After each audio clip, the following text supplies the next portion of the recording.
područja Stuganskog kantona.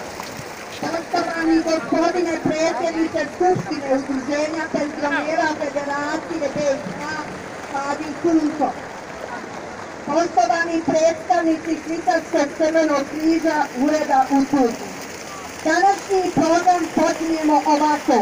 Prvo što će nam se obratiti predsjednik Udruženja penzionera Federacije gospodin Hadin Sunco, a poslije toga predstavnici Švicarskog crvenog križa i onda nastavljamo sa našim aktivnostima fitnessom i kolom oko ove naše fontane.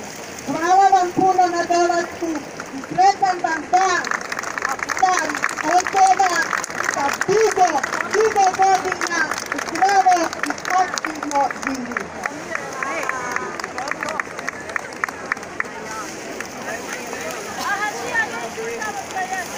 Idemo poslije na jezero. Pa rećemo poslije škole. Evo ja, malo bolje vidim. Želim da vas pozdravim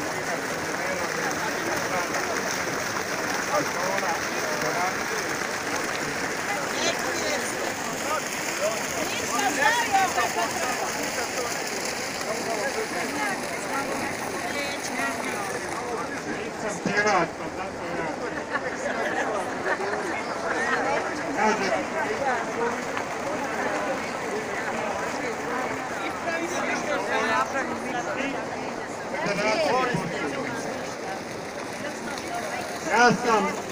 ja sam od prošle godine godinu stariji, a vas vidim mogu vi sve mlađe i mlađi i to me raduje. A mlađi se zato što se bavite aktivnim stvarima.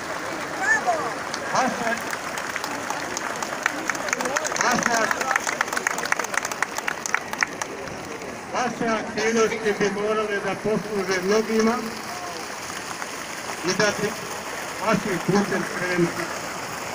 Mi smo svjedoci da mnoge stvari idu teško. Ima teško se dogovara. Međutim, vi